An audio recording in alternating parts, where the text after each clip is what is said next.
everyone, Annie Koloko Immigration Law, Visa Girl, Koloko Immigration Law.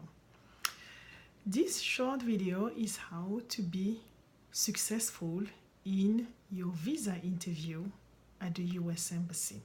Basically, how to obtain your visa at the US Embassy.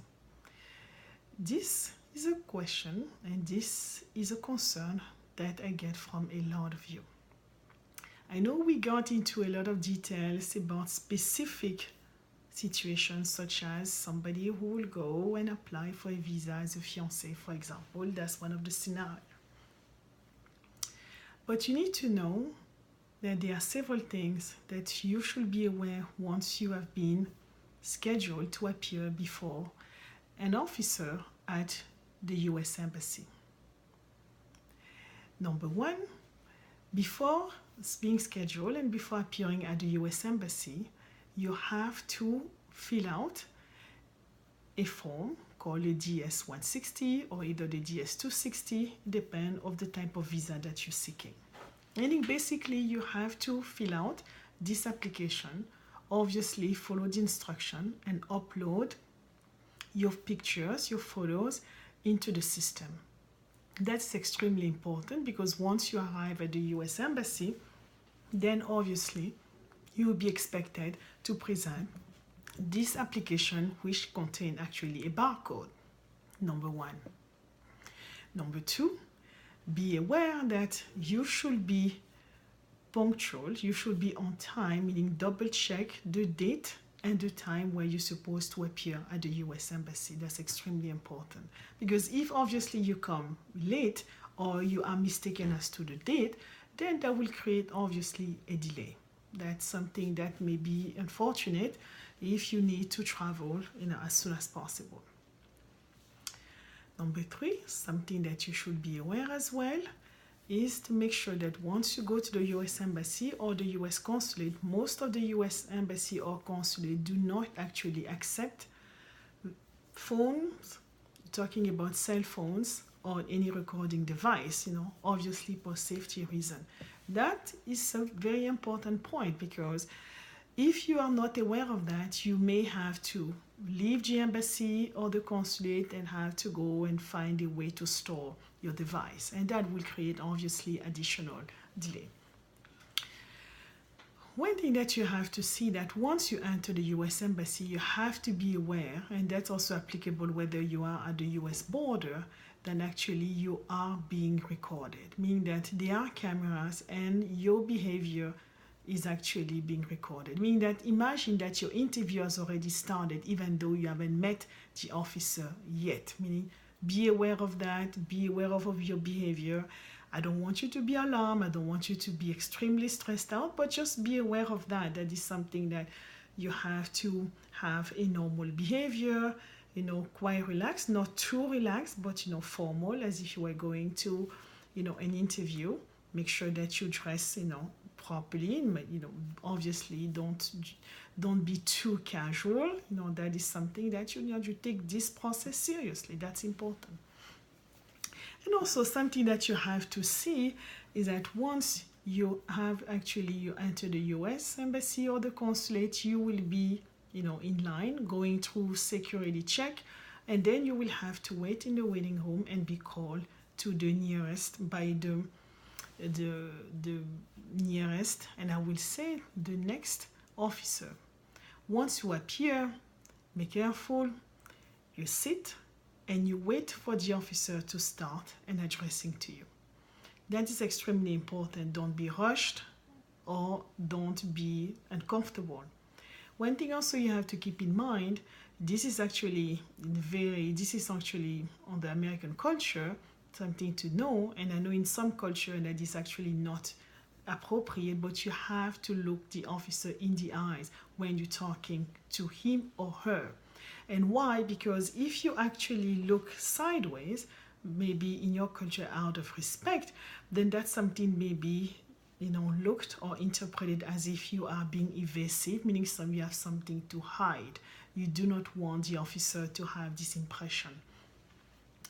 Also very important, the officer will be asking you the purpose of your travel, whether it's for study or whether it's actually for leisure. You will be asked about that. Then the officer will want to know obviously whether you have the mean to travel, and you will be expected to have submitted, obviously, or you need to have that in your possession, to have your banking statement. That's extremely important, that you have to show that you do have the means to actually travel to the United States and support yourself, obviously not being a public charge.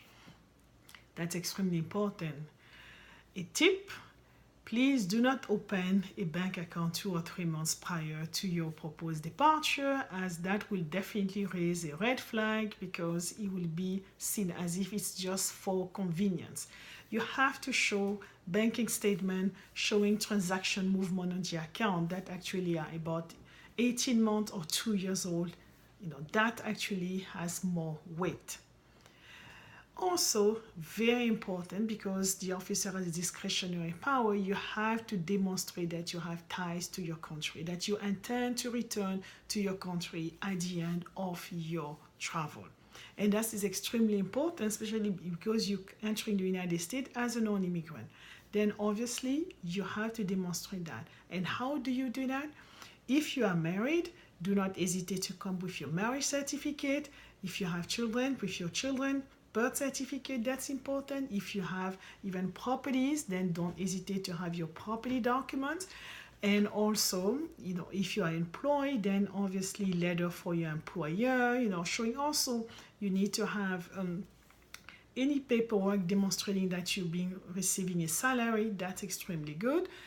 If also you are working, or maybe you're a business person, that's something also you have to demonstrate that you've been paying probably your taxes for the last 2 or 3 years, also all the paperwork, the creation of your enterprise, so on and so forth. That is extremely important, because you want to demonstrate that you have sufficient ties to your country, where at the end of your travel you will be returning to your country, because you do have these ties as demonstrated by the document. That's extremely important. Also, be extremely careful if you do have family member in the United States, because that is part of the application that has been submitted, the DS 160 or 260. You will be asked about them. And that may be a problem if one of your family member either is in the country illegally. That may actually jeopardize your chance for you to obtain a visa. Or the classic case is probably a spouse or a child who entered the United States as a non-immigrant and then actually never departed. That's something that may impact actually your application. This is something to keep in mind. Also, the fact that you may have also family member who have a lawful status in the United States. Again, you will have to demonstrate you have sufficient ties to your country to return. And then obviously, that's something that, obviously you have to demonstrate also that you have no criminal conviction.